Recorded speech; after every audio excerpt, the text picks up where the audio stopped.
Oy, good morning. Good morning mga kalingap, mga kapatid. Yan, isang mapagpalang araw sa inyong lahat. Ngayong araw na ito, babatiin ko muna kayo ng isang mapagpalang araw at naway ligtas po tayo sa lahat ng pagkakataon. Yung ating mga supporters dyan, yung ating mga viewers, kay Kuya Bal, kay Ate Idna, kay Kalinga Prab. Ako po bumabati no, ng isang ligtas na araw para sa ating lahat. Lalo na po kay Kuya Bal, kay Kalinga Prab, kay Ate Idna sa kanilang mga mission, sa kanilang mga pinupuntahang mga area. So isang mapagpalang araw po sa ating lahat. So ngayon mga kapatid, sa araw na ito, gagawa lang tayo ng reaction patungkol ito no sa mga bulubalita, no, yung mga haka-haka, mga nababasa natin sa social media patungkol sa mga nagbabantay, no? Nagbabantay sa kay Kuya Bal. Sabihin na rin kay Kuya Bal. Ayan, nagbabantay kay Kuya Bal. May mga balita kasi na hindi daw si Kuya Bal sumusuporta kay Dudong Ruel. Hindi daw nakikita si Ate Edna sa ribbon cutting. May mga nababasa ako eh. Oo, nababasa ako. Papaano niyo masabi, no? Papaano niyo masabi na hindi hindi sumusuporta si Kuya Bal, ha? Sige. Pero bago 'yan, ha, bago 'yan. Bago natin ituloy yung ating maritisan, nais ko sanang hingin ang inyong suporta, no? Doon sa mga hindi pa follow o naka-subscribe sa aking YouTube channel. Ito yung aking official YouTube channel, Bobby TV 143. Ayan, sana po i-subscribe nyo rin. At siyempre, huwag natin kalimutan, no, ang nag-iisang ama ng Kalingap, ang founder po si Kuya Bal, andyan, si Ate Idna, si Kalinga Prab, si Roel Umalalag, si Rachel, suportahan din po natin sila. Suportahan din po natin dahil wala naman po ang lahat kung wala po naman talaga si Kuya Bal Santos Matubang. So yun po. Ah, balik tayo sa usapan, no. Ito nga mga Kalingap, mga kapatid, hindi ako sang-ayon doon sa mga nambabas kay Kuya Bal na nagsasabi na yung iba ang lagi yan ang sinasabi, ayaw daw umangat si Ruel. Hindi daw sinusuportahan ni Kuya Bal. Hindi po totoo 'yun. Ha? Hindi po totoo. Ito ang linaw-linaw ang sinasabi ko, hindi yan totoo. Alam niyo kung bakit? Ang Kuya Bal sinasabi na yan, no? Siya ang mentor, siya ang nagturo kay Ruel. Siya nga nag-invite kay Ruel Ubalalag na mag-charity vlogger, na magba-vlog, pumasok sa YouTube si Kuya Bal. At ang patunay, no, ang patunay, hindi naman natin pwedeng itago yung katibayan na 100% ang support ni Kuya Bal kay Ruel Malalag. Una, saan ba si Ruel nakatira? Ah, doon sa mga nambabas kay Kuya Bal, no, doon sa mga nagpaparinig lagi kay Kuya Bal, nasaan ba si Ruel nakatira? Di ba kay Kuya Bal? Oh, isa yan sa mga palatandaan, mga kalingap, mga kapatid, na si Kuya Bal, sobrang pagmamahal niya kay Ruel.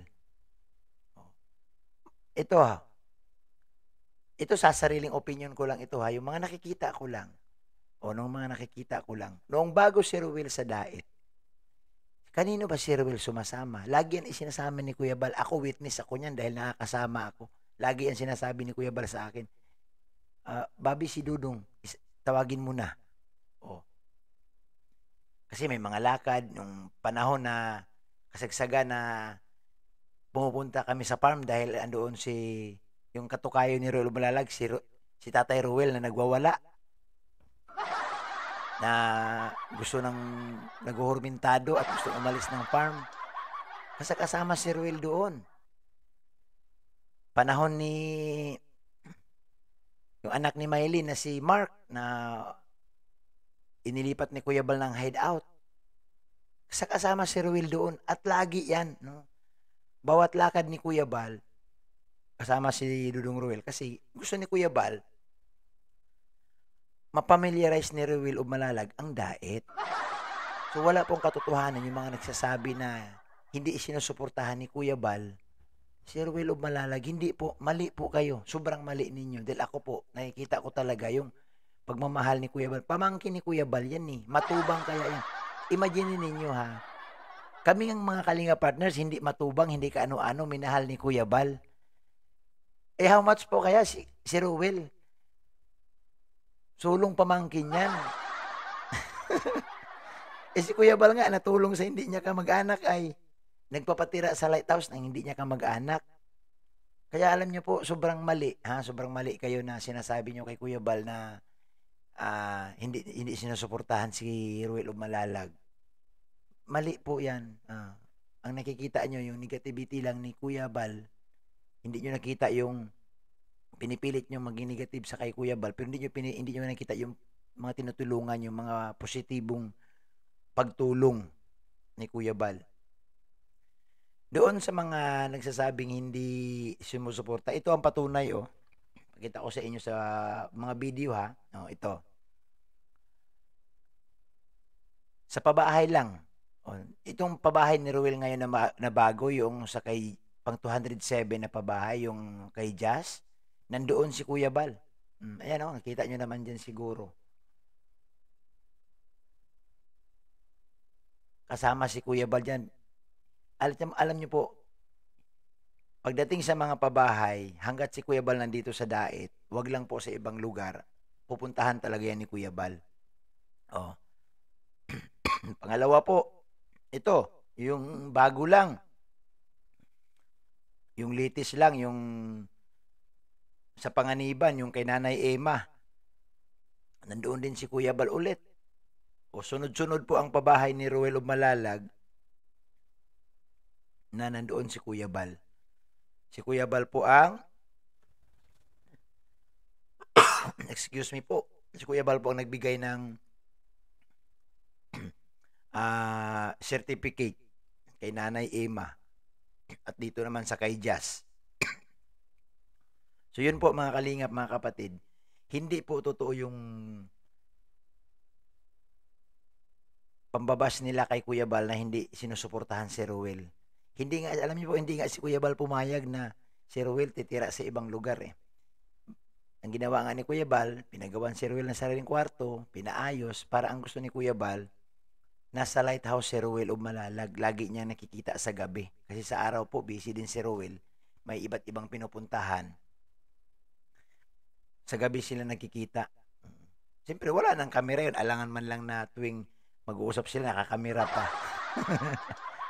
Wala nang kamera yun. Oh. Alam niyo po, nakikita ko kasi nagpupunta din ako sa lighthouse. Umuwi si Ruel Umalalag. Sa lighthouse siya natutulog. Hindi po totoo na kung saan-saan na lang si Ruel natutulog. Hindi po. Hindi po. Sana po wag natin masamain yung pagtingin ninyo kay Kuya Bal. Si Kuya Bal po tumulong, hindi niya kamag-anak. Si Kuya Bal tumulong sa ibang tao. So hindi po pwede na si Kuya Bal hindi sumuporta sa kanyang pamangkin na si Ruel, no? Yung mga nababasa ko kasi hindi maganda na parang hindi daw sinusuportahan si Ruel, na umangat, na lumaki ang channel. Mali po. Wag po alisin na po natin yung ganong mindset. Alisin na po natin yung ganong pananaw kasi mali po yun. Ito po ang patunay, no? Ito ang patunay. No? May mga iba pa dyan, no? Kung mahalungkat ko pa yung ibang video ni Kuya Bal, nakasama si Ruel sa Baguio. Ito, huli, sa Baguio. Hindi pumayag si Kuya Bal na hindi kasama si Ruel Umalalag. Oo. Hindi papayag si Kuya Bal, alam ko. So, ang gusto ni Kuya Bal, hindi, si Ruel Umalalag Bobby dito sa atin. Ayaw ni Kuya Bal si Ruel Umalalag sa ibang sasakyan din. Kaya nga nakasama ko si Ruel ng apat na araw. No, nakasalamuha ko eh. Kaya doon ko nakilala si Ruel, doon ko na-observe ang ibang Ruel Umalalag sa harap ng kamera at walang kamera. Sobrang bait yan pag walang kamera. Kain dito, kain doon. Yun po, mga kapatid, mga kalingap. Sana mga kapatid, iwasan na natin yung makabasa pa tayo ng mga komento na laban kay Kuya Bal, na pambabas kay Kuya Bal. Hindi po maganda. Hindi po maganda. Yan. So maraming salamat at dito lang po tayo magwawakas sa maiksing reaction lang ito. Patungkol lang ito doon sa nabasa ko na hindi daw sinusuportahan si Ruel. Mali po, andyan po ang patunay sa mga ribbon cutting, nandoon si Kuya Bal. Sa mga lakad ni Kuya Bal, importante, nandyan si Ruel o Malalag. Wag na po natin ipilit, no? Ay, maraming salamat sa inyong lahat at sana po i-share niyo po ang video ito. Muli po, maraming salamat kay Kuya Bal, no, sa walang sawang pagsuporta sa aming mga reactor, sa aming mga charity vlogger, no, sa walang sawang pagbukas ng lighthouse para dumalaw, para pumasyal. At si Kuya Bal po hindi nagsasawa sa pagtulong. Maraming salamat sa iyo, Kuya Bal, kay Ate Ina, kay Kalinga Prab. Thank you so much po. Muli po, pagpalain tayong lahat. God bless sa ating lahat.